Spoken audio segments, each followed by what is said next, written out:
première fierté est d'avoir connu Jenny Hippocrate cette année même, parce que je ne la connaissais que de loin.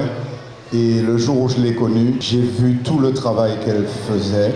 Et je lui ai dit, au téléphone d'abord avant de la voir, quel que soit l'endroit où elle va aller, et surtout en Afrique que je connais bien, je suis à sa disposition.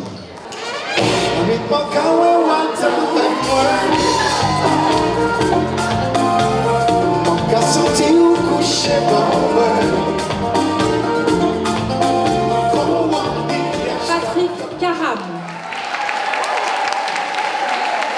Bonsoir. Ça fait 30 ans Jenny Kagoumé, ça fait 25 ans Gotei.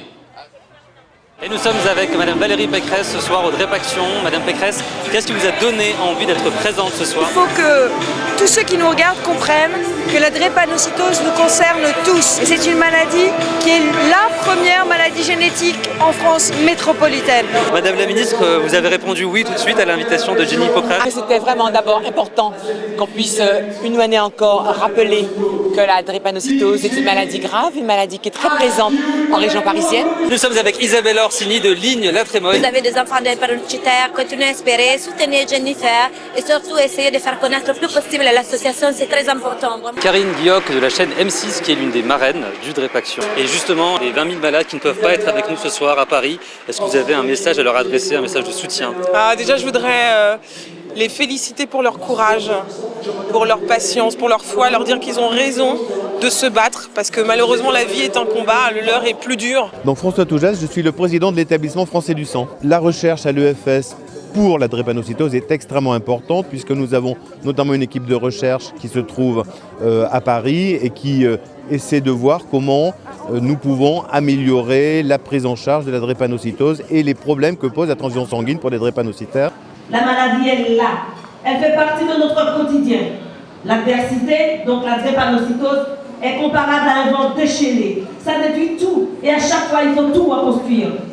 C'est terrifiant, on souffre et parfois la douleur se transforme en larmes, en cris, mais aussi en silence. La maladie m'a gâché mon enfance. Comme j'ai dit à ma mère, je voulais mourir quand j'étais petit puisque je souffrais trop.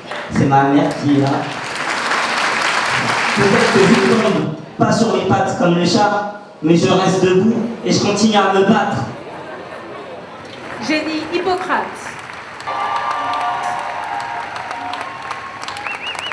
Bienvenue à toutes et à tous. Avant tout, je voudrais remercier mon équipe, les bénévoles de la PIPD. Notre parrain Harry Roselmack. Merci pour cet accueil.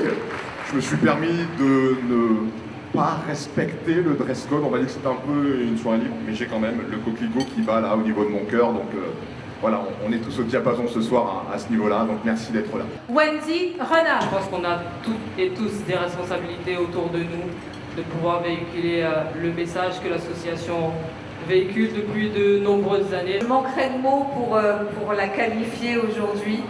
Elle sait combien je l'aime. Et oui, je représente Corsair et effectivement, je représente aussi toutes les associations ultramarines.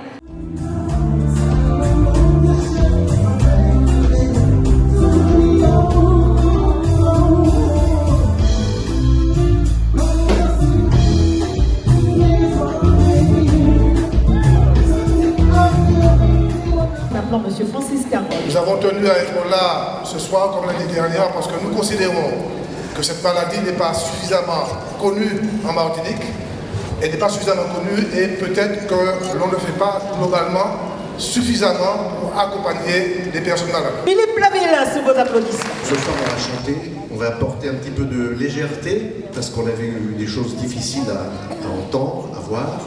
Comme c'est plus de vent, nous s'échappe des amours.